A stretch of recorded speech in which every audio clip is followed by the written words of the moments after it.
Olá, amigos. Para fechar os ciclos reprodutivos de vegetais terrestres, nós vamos conversar sobre as angiospermas. O grupo das angiospermas é o grupo que é um grupo mais recente e é o grupo mais diversificado. Por quê? Porque existem aí algumas novidades evolutivas, algumas apomorfias que conferem grande vantagem em relação ao sucesso reprodutivo. Essas duas grandes adaptações aí seriam a presença de uma flor, que serve aí para atrair diversos organismos polinizadores, o que aumenta muito a capacidade reprodutiva dos vegetais, e ainda a presença de um fruto, que serve também para auxiliar na dispersão de suas sementes, já que esses organismos já são capazes de formar sementes. Primeira coisa, sabemos que nos ciclos haplodiplobiontes, a partir de pteridófitas, a fase predominante é o esporófito. Então, aquilo que a gente vê, a nossa planta, a nossa árvorezinha, que a gente consegue enxergar, é o esporófito, que é diploide e é responsável pela produção de esporos. A produção de esporos e angiospermas vão acontecer em regiões distintas. Vão acontecer na flor, mas em uma região, que é a região masculina, que produzirá o esporo masculino, e em uma região feminina, que produzirá o esporo feminino. A região masculina, chamada de androceu, produzirá o grão de pólen. Já a região feminina, chamada de gineceu, produzirá os óvulos, que conterão estruturas que formarão um gametófito. Então, no caso aqui, analisando uma flor, nós temos diferentes regiões do gineceu. Essa região inicial, chamada de estigma, que é responsável pela captação, pela recepção do grão de pólen. Essa região alongada, chamada de estilete. Essa região mais dilatada, chamada de ovário. E essa parte que está dentro do ovário, que são os óvulos. Na parte masculina, nós temos as anteras, que é a região onde vai ocorrer a produção do grão de pólen, e o filete. Esse conjunto forma um estame que poderá ser chamado aí de androceu. Então vamos lá.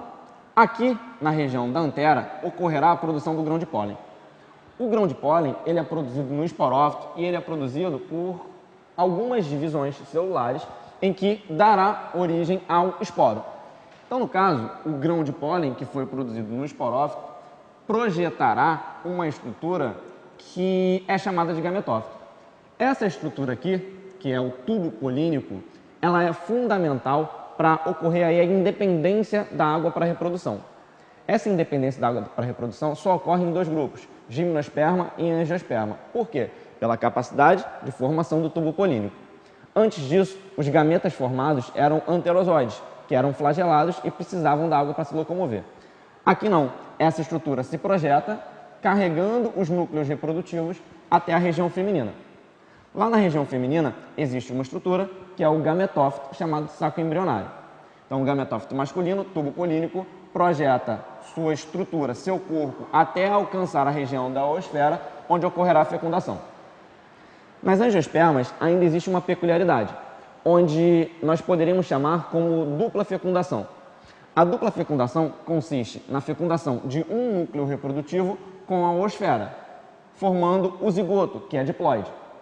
E ainda no saco embrionário existem dois núcleos mais centrais, também chamados de núcleos polares, que podem ser fecundados pelo segundo núcleo reprodutivo. Esse segundo núcleo reprodutivo, quando fecunda esses dois núcleos centrais, forma o que a gente chama de endosperma. E por ser formado por três núcleos, é um endosperma triploide. Esse endosperma triploide vai se constituir de uma substância de reserva para o início do desenvolvimento do vegetal. Então, após essa dupla fecundação, irá ocorrer a formação de um zigoto diploide e de um endosperma triploide.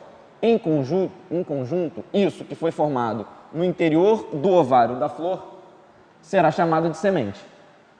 Após a fecundação e formação da semente, ocorrerá a produção de substâncias de fito-hormônios, de hormônios vegetais, que estimularão o ovário ao redor desse óvulo, ao redor dessa semente, a se hipertrofiar, a se desenvolver. E esse desenvolvimento do ovário levará à formação do fruto, que uma vez maduro, atrairá organismos dispersores de sementes para que ocorra esse maior distanciamento para o melhor desenvolvimento da planta filha em relação à planta mãe. Concordamos aí que quanto maior a distância da planta filha em relação à planta mãe, maior a sua chance de sobrevivência. Tudo bem? A diferença, nesse caso aqui, de angiospermas para gimnospermas, é que o endosperma formado nas gimnospermas não é triploide, é haploide e ainda a formação da semente lá não vai ser envolvida por um fruto. Bem? Obrigado.